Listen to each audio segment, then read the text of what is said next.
Hey guys, I wanted to do a little bit of science and a little bit of math today. It's something you guys might see a little more often. I've been thinking about this lately, and it kind of posed a little bit of a question. Does Ford sandbag their horsepower numbers?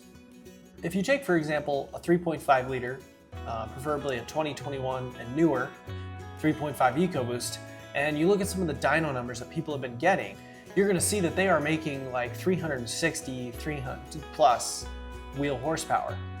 In one instance, I've seen some make 380 horsepower at the wheels.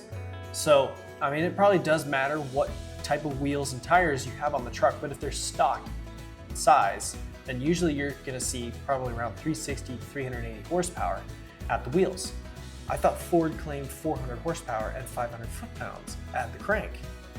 Something doesn't seem right. So if you think about it and you do a little bit of math, usually you multiply the horsepower and torque by 85%, that would be a 15% loss through the drivetrain. So you multiply by 85%, and 400 times 85% is only 340 horsepower. So either there's less of a loss, which I doubt, because you've got a big old 10-speed transmission and big old drive shaft and big wheels and tires.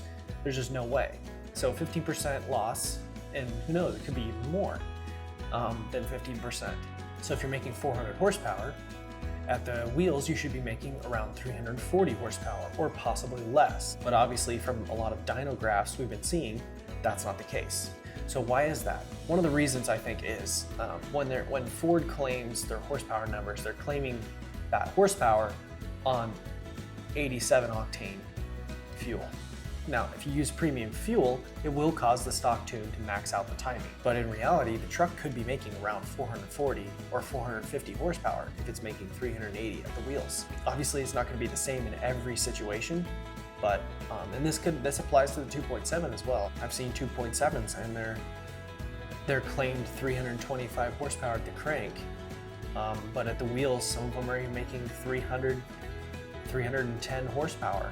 And obviously it's not only losing 15 horsepower, it's got to be making a little more than that. So Ford definitely sandbags their numbers, at least with the Ecoboost. The Coyote doesn't seem quite as much, but I think they sandbag that a little bit too. But that's pretty cool that they do that, because it kind of makes the competition think that, oh, they're making 400 horsepower, we're going to make a 420 horsepower vehicle, when Ford on premium fuel is really making like 440, 450 horsepower. I've seen a lot of stuff lately about the Ram Hurricane engine, the straight 6 twin turbo engine. Let me know what you guys think about that in the comments.